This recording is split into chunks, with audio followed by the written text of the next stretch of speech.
E Vamos ter... também, isso, e também estamos cumprimentando a Veli, que é lá de Recife, que também está presente no estudo.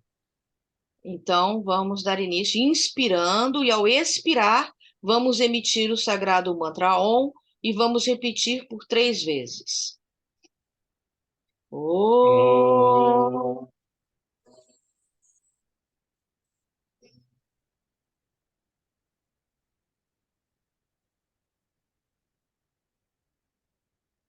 Om.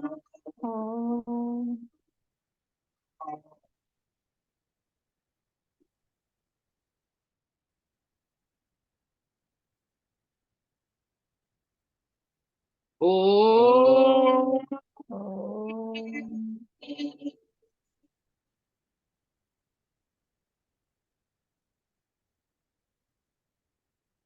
Om Gam Ganapataye Namaha. Om Aim Sarasvatyaye Namo Namaha. Amados mestres, clamamos por vossas bênçãos para que iluminem o nosso intelecto, para que possamos compreender e realizar as verdades contidas neste estudo de hoje, e que as vossas bênçãos, amados Babaji, Swami Tilak, Swami Prakash Mayananda, estejam sempre sobre nós. Que assim seja. Amém. Amém.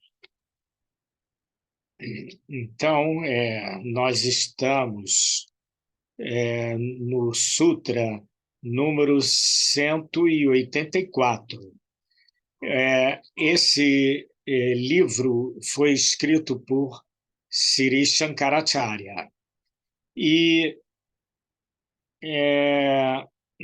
o total de sutras é 500 e poucos sutras, então não chegamos ainda na metade. E também nesse livro ele coloca todos os pontos principais da filosofia Vedanta. Ele explica, né, tudo Em em detalhe. detalhes. E agora, esse Sutra 184 vai falar do invólucro do intelecto. Esse invólucros é porque é considerado que a alma espiritual, o verdadeiro ser, ele está encoberto por capas ou bainhas ou invólucros. Então, já foi lido anteriormente sobre outros... O corpo e a mente. O corpo e a mente. São invólucros que envolvem essa alma espiritual. Assim como uma cebola tem bastante casca para você chegar Amadas. ao âmago dela, a essência dela interna. E ele começou do corpo, que é a parte mais externa. Mais grosseira também, aquilo que nós estamos todos vendo. Depois do prana. Depois veio o prana, da energia que é da energia vital, que todos nós sentimos também, uma energia também. E depois o da mente, que é uma coisa que também nós também percebemos, a mente. É um terceiro invólucro. E agora vem o quarto invólucro, que é o do intelecto, que cada vez é mais sutil, os invólucros. Cada vez nós vamos desnudando mais até chegarmos à alma. A essência. A essência da alma, que, segundo o Vedanta, não só o Vedanta, também o cristianismo, quase todas as religiões, que o Vedanta não é uma religião, é uma filosofia, mas e vários sistemas filosóficos, todos têm certeza que todos temos alma, que todos temos uma alma, né? Então, o Vedanta, a filosofia Vedanta, também considera essa verdade, né? E a diferença entre o intelecto e a mente, de acordo com a visão védica, é que o intelecto ele trabalha com o discernimento, com os detalhes. Ele detalha, ele discrimina, ele usa a capacidade total. Então, isso é mais sutil que a mente, porque é considerado que a mente trabalha mais com os sentidos. E acima disso, desse aspecto da mente que está ligado com os sentidos físicos, existe essa outra, digamos, um outro ponto acima da mente comum. O intelecto é uma parte superior da mente, mas considerado até independente da mente. Mas em muitas escrituras se coloca não só associado, mas coligado à mente, né? Que a mente é composta de desses dois níveis, o nível sensorial e o nível intelectual. Então, vamos ver o que o mestre Shankaracharya explica desse intelecto. Então, Sutra 184. A faculdade do discernimento com seus poderes de inteligência, junto com os órgãos da percepção, é conhecida como o invólucro do intelecto. Sua qualidade característica é a de ser o agente da ação. É ele, o intelecto, que causa o nascimento, a morte e o renascimento do homem, que nascimento, morte e renascimento são a transmigração da alma individual. Então, esse intelecto é mais sutil do que a mente, é a parte mais sutil da mente. E no Sutra 185, Shankaracharya explica o seguinte: o poder de inteligência inerente ao invólucro do intelecto é um reflexo do Atman. Esse termo técnico Atman é a alma espiritual. E a inteligência é uma das qualidades dessa alma espiritual, ligado a inteligência e consciência. Mais à frente, esses detalhes vão sendo esclarecidos. E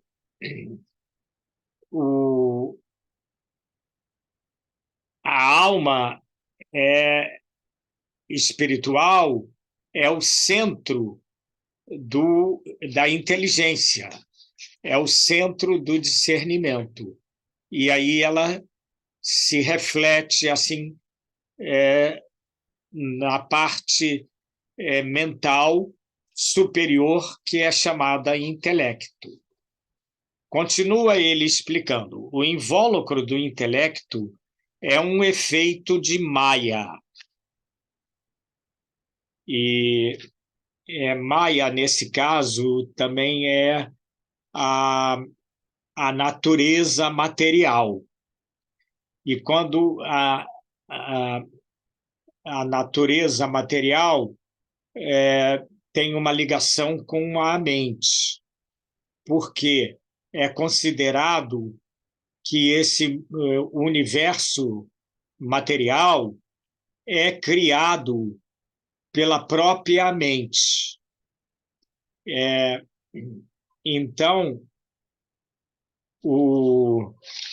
quando essa natureza ela se modifica, ela não está no seu estado primevo, ela se manifesta em matéria e em mente e em intelecto, entre outras coisas. Ele, o intelecto, possui a faculdade de conhecer e de agir, e identifica-se inteiramente com o corpo, os órgãos sensoriais e etc. Então, o intelecto ele tem essa capacidade de discernir, de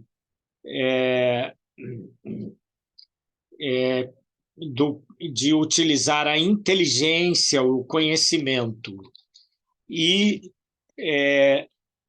de agir.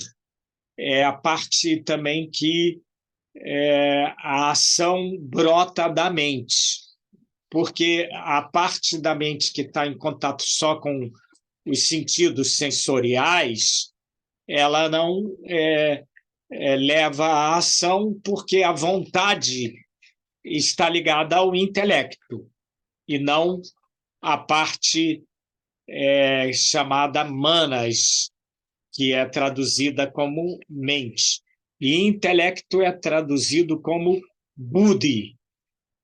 Por isso, o senhor Buda tem esse nome, Buda, porque está ligado à inteligência, ao conhecimento, ao intelecto puro, né?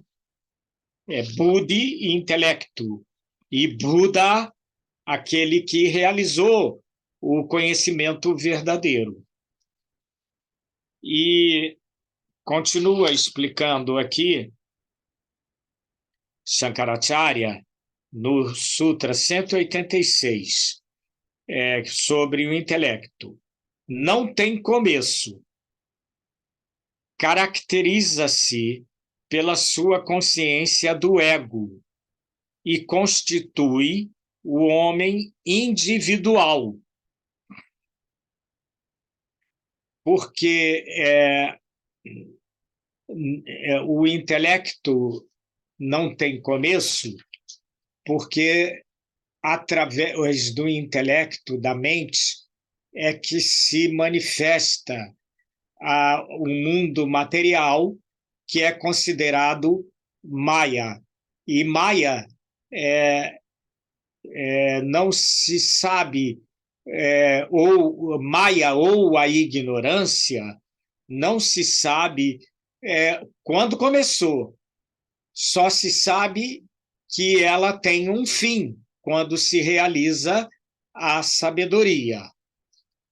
Então, o intelecto, diz Shankara, é o indicador de todas as ações e empreendimentos.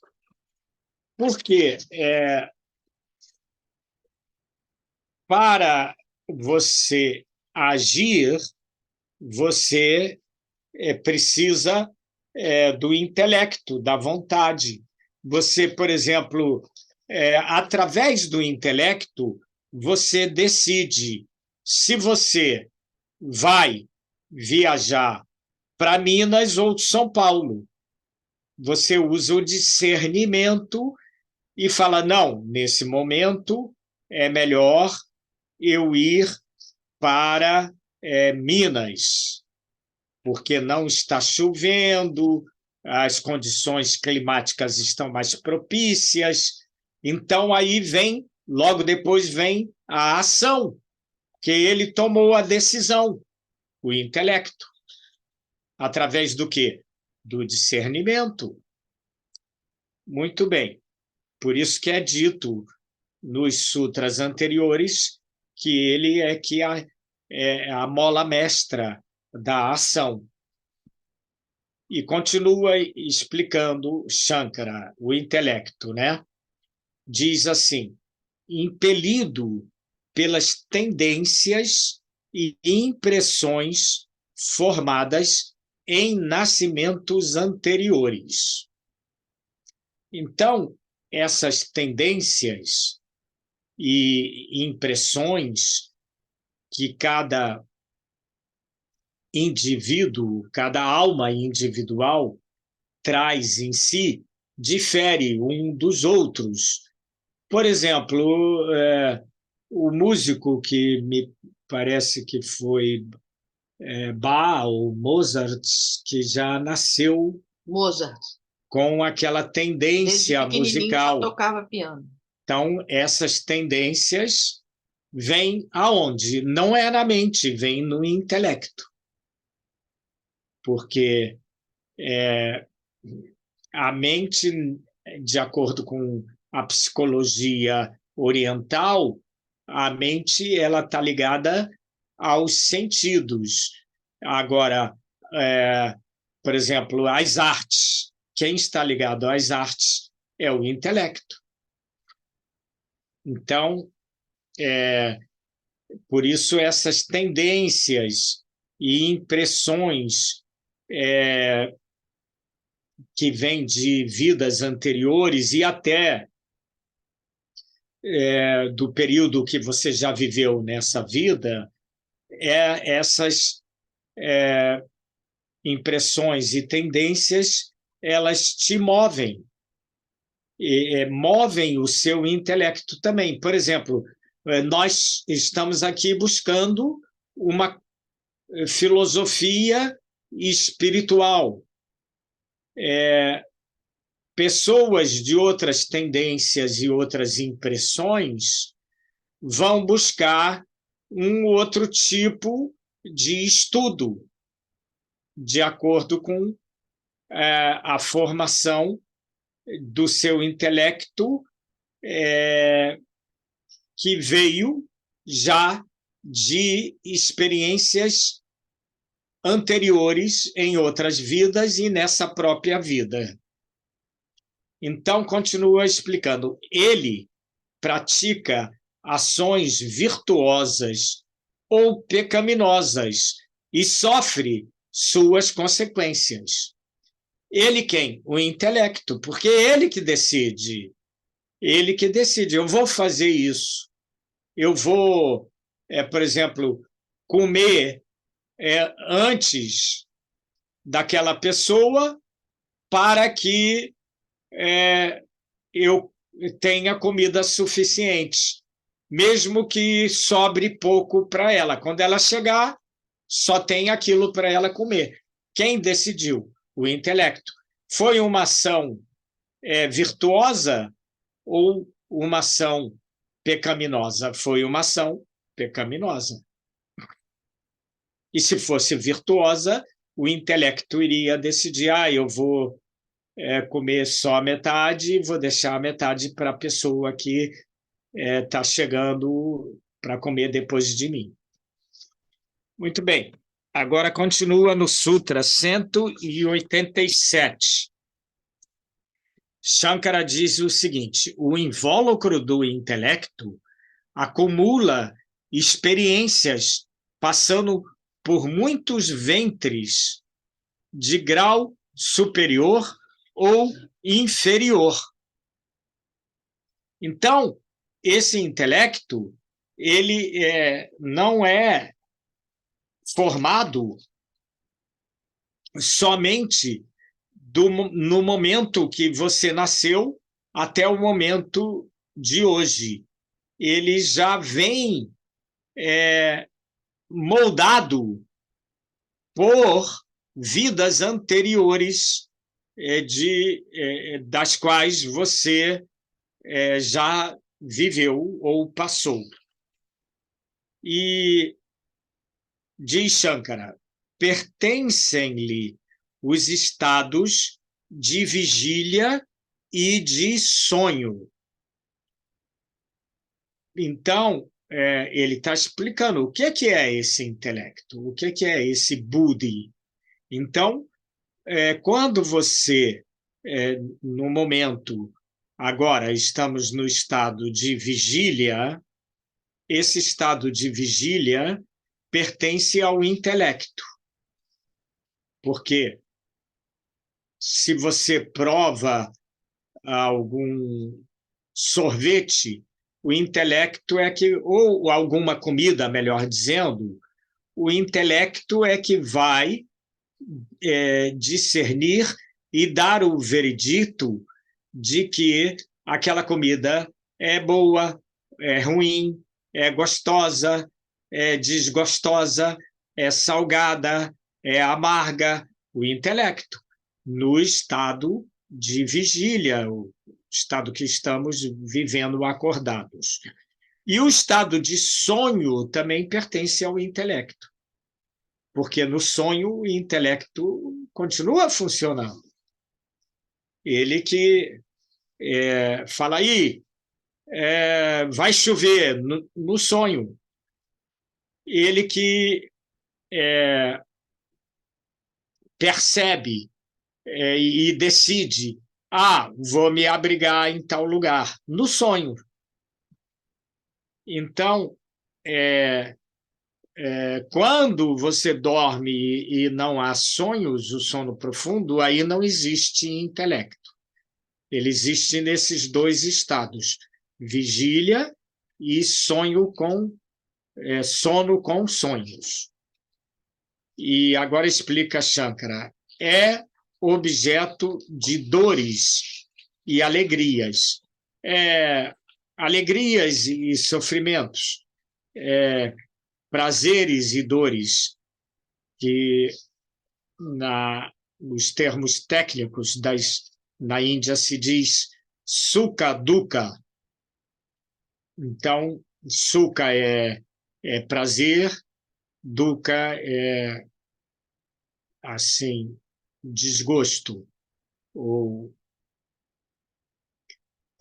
sukha é felicidade e dukkha é a infelicidade, é a alegria, a tristeza, por aí vai.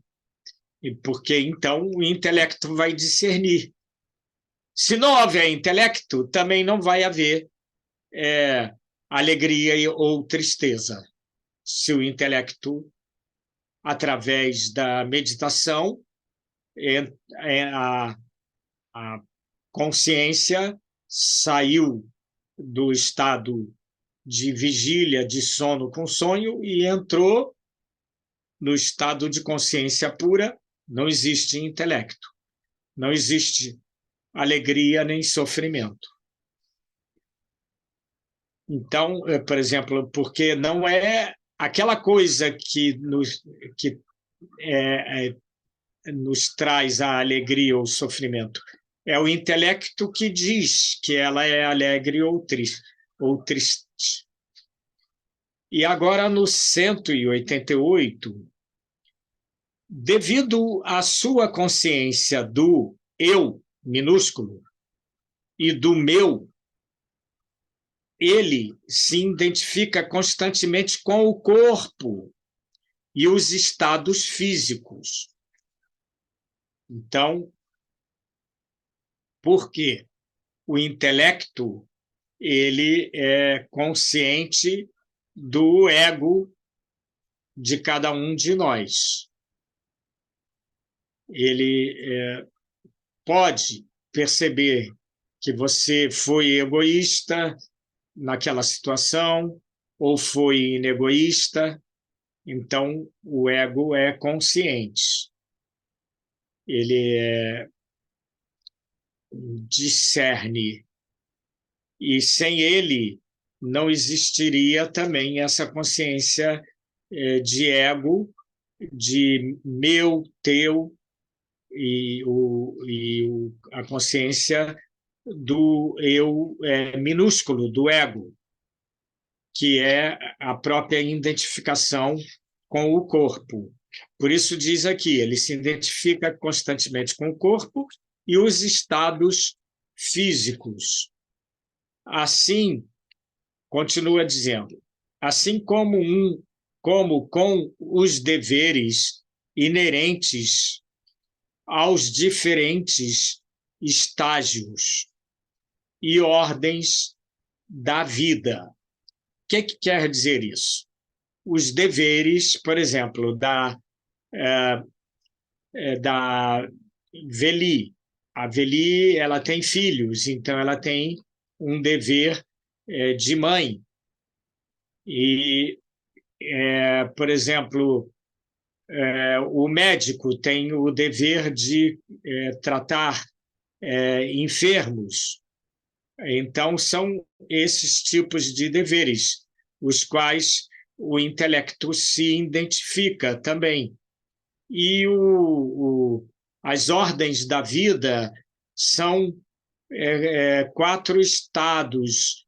O estado da juventude, quando a pessoa está ainda estudando. Depois, o estado de casado, a pessoa constitui família. Depois, o estado de aposentado, quando a pessoa já não precisa tomar conta da família, nem procriar para ter filhos, nem nada, porque já teve. E, por último, o quarto estado, que é o estado quando a pessoa, depois de uma certa idade, que ela já se aposentou, agora ela se afasta um pouco da vida mundana, da vida familiar, para se dedicar à vida espiritual, porque ela sabe que a morte do corpo está se aproximando. Então, é isso que ele quer dizer com isso, estágios e ordens da vida. Continua ele dizendo, esse invólucro do intelecto brilha com luz intensa devido à sua proximidade do Atman, resplandecente. O termo técnico Atman é a alma espiritual.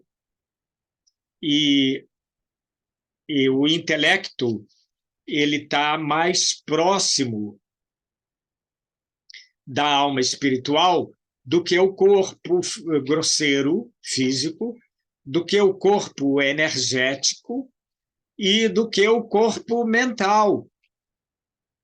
O intelecto já concebe, já pode discernir, ele pode estudar e obter conhecimento e que leva à realização.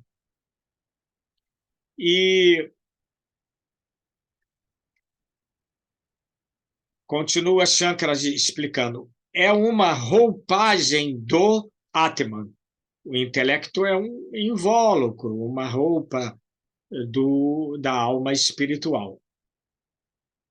Mas o homem se identifica com ele e vagueia ao redor do círculo da roda do Sansara, que é o círculo de nascimento, morte e renascimento devido à sua ilusão.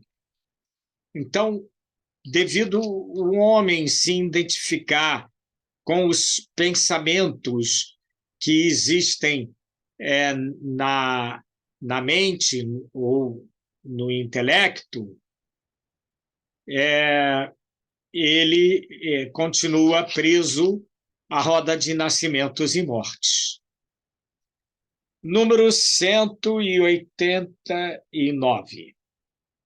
O Atman, a alma espiritual, que é pura consciência, é a luz que brilha no santuário do coração, o centro de toda a força vital.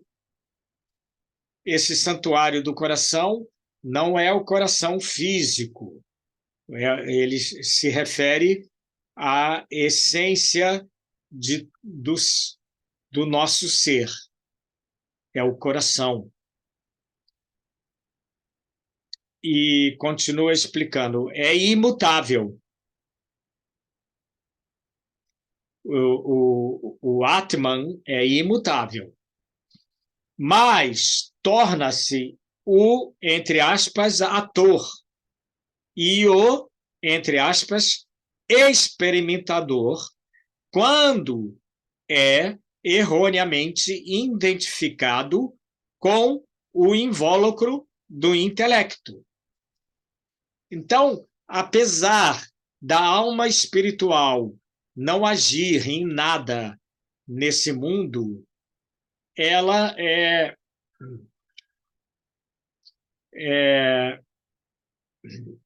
o intelecto é o ator e também o experimentador de todas as experiências que se vive nesse mundo material, nesse estado de vigília e no mundo sutil.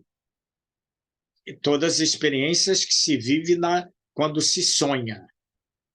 Então,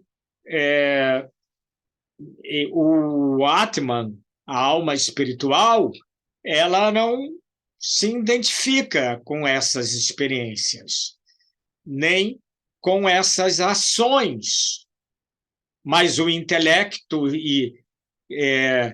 que está conectado e cria o ego, estes se identificam a essas coisas. Porém, nosso verdadeiro ser puro, ele não se contamina com essas coisas. Muito bem, agora passamos ao número 190. O Atman, a alma espiritual, assume as limitações do invólucro do intelecto.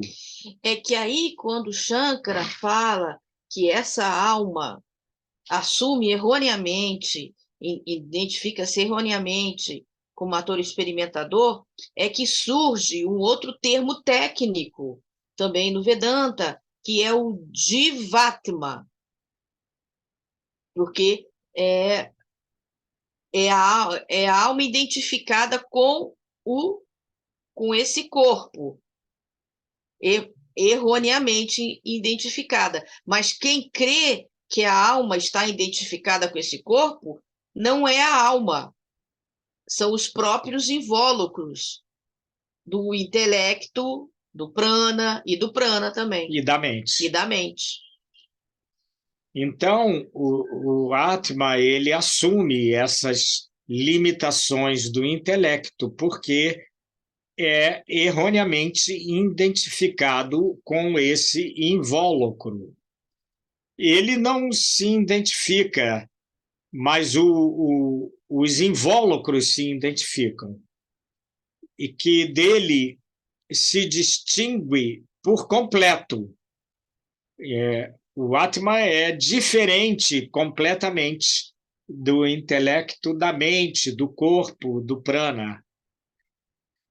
Esse homem que é o Atman, ou o ser, a alma espiritual, considera-se separado dele e de Brahman, que Brahman é o absoluto, o ser absoluto, que é o único Atman de todas as criaturas. Então, o Brahman é a alma interior de todos os seres. Não é só do homem, é também das plantas, dos animais, das bactérias, de tudo que existe. Vírus, de tudo, dos peixes, de tudo, das pedras, de tudo. Do mesmo modo, o homem ignorante pode considerar um jarro como algo diferente da argila de que este é feito. Então, a pessoa identifica objetos, por exemplo, feitos da mesma essência do barro, da argila, como panela, jarra, moringa, copo de barro, mas, em essência, todos são argila, são barro. Então, assim como todos os seres, na essência, são Brahman, o Supremo. o Supremo. E agora, o Shankara vai continuar explicando porque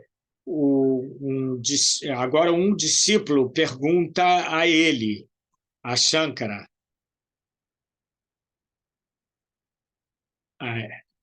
E aí, antes, temos aqui a leitura do número 191, que pela sua natureza, o Atman é eternamente imutável e perfeito, mas assume o caráter e a natureza de seus invólucros por ser erroneamente identificado com eles. Embora desprovido de forma, o Atman, nesse caso aqui, o fogo assumirá a forma do ferro incandescente, que é um exemplo clássico no Vedanta. Quando você bota uma bola de ferro no fogo, então o fogo que não tem forma, ele envolve aquela bola de ferro e fica com aquele formato da bola de ferro. Mas o fogo em si não é aquela bola de ferro, embora a bola de ferro ela tenha as mesmas qualidades e propriedades do fogo, como o calor, como o poder de queimar. Ela absorve aquelas qualidades, mas o fogo é independente daquela bola de ferro que está incandescente e que tem uma forma. Da mesma maneira, o Atman, ele é independente do corpo dos seres, não só humanos. O Atman é a parte existente por si mesmo. Porém, o corpo, a mente, o intelecto, eles assumem aquela energia viva do Atman, porque o corpo não tem uma vida eterna, nem tampouco a mente, nem o intelecto, nem o ego, mas o Atman tem uma vida eterna. Por quê? O próprio Atman não tem nascimento nem morte, ele está livre. Só quem nasce e morre é esses invólucros e as falsas identificações, que também é chamado de almas individuais, que é diferente da alma eterna. Isso que na concepção ocidental não se sabe muito bem, a diferença da alma individual, da alma pura, eterna, a alma que não se afeta com as coisas do mundo. Então, agora temos o número 192, que o título é A Ilusão. Maya, a ilusão, vai explicar alguma coisa. Mais um pouquinho. E aí o discípulo pergunta ao mestre Shankaracharya: ou por causa da ilusão, ou por alguma outra razão, o Atman parece ser o eu individual. Essa errônea identificação não tem começo. E o que não tem começo também não pode ter fim. Isso o discípulo afirmou. Está perguntando. E continua perguntando. Portanto, esse equívoco sobre a identidade da alma individual deve ser eterno, e sua perambulação através da roda do nascimento, morte e renascimento há de continuar para todo sempre. E, quer dizer, ele estava achando isso, o discípulo. Agora ele pergunta: como, pois, pode haver libertação ou liberação disso? Mestre, tende a bondade de explicar-me isso, de esclarecer-me esse ponto. Então, nós vamos ler só um pouquinho aqui do mestre, devido o tempo que já se adiantou. Então, Shankaracharya, o mestre, respondeu no Sutra 194. Tua pergunta é oportuna, ó homem é prudente. Ouve-me com atenção. Uma coisa que foi produzida pela ilusão e só existe na tua imaginação, jamais poderá ser aceita como um fato. E então, por exemplo, se você imagina uma coisa, uma miragem, qualquer coisa assim, é produzida pela ilusão e só existe na sua imaginação, não é um fato que é real que acontece. Então, Shankara explica no 195. Pela sua natureza, o Atman é eternamente livre, sem forma, e está além de qualquer ação. Sua identidade com os objetos físicos, materiais, é imaginária e irreal. Dizemos, o céu é azul, mas o céu tem alguma cor? Então, o que aconteceu? Atribuiu-se ao céu uma cor azul, mas isso, quando você analisa profundamente, chega mais perto, você vê que o céu não tem uma cor azul, preta ou vermelha, ou amarela. Da mesma maneira como se atribuía que o sol nascia todo dia pela manhã.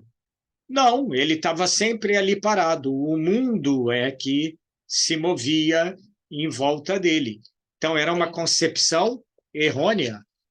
Da mesma maneira, quando você coloca esse atributo de cor azul ao céu, é uma sobreimposição sobre o céu que é incolor. Muito bem. Vamos ver. Vamos ler só mais um aqui de Shankaracharya sobre a resposta para o discípulo. E no próximo semana estudamos mais.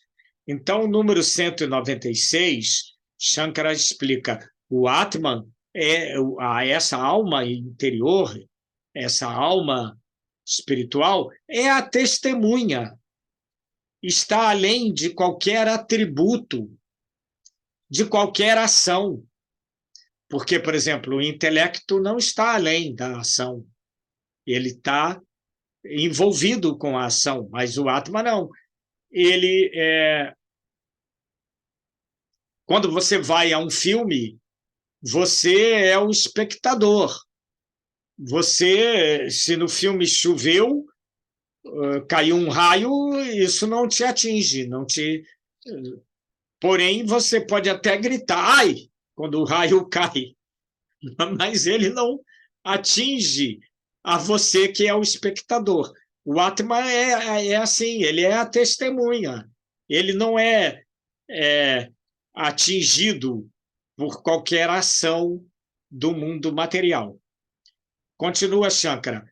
Pode ser diretamente percebido como pura consciência, o Atman. Consciência pura, consciência sem intelecto, sem mente, sem sentidos, sem energia, sem corpo. E consciência pura e infinita. E infinita bem-aventurança, que é o estado natural do ser. É considerado que o estado natural do ser, da alma espiritual, primeiro é existente, existência, depois é consciência, e, por último, é bem-aventurança.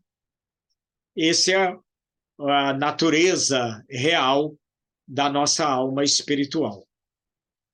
E continua agora explicando. Sua aparência de alma individual, a aparência da alma, a alma individual é o Jivatman, e o Atman é a alma suprema. Sua aparência de alma individual decorre da ilusão de nosso entendimento e carece de realidade. Então,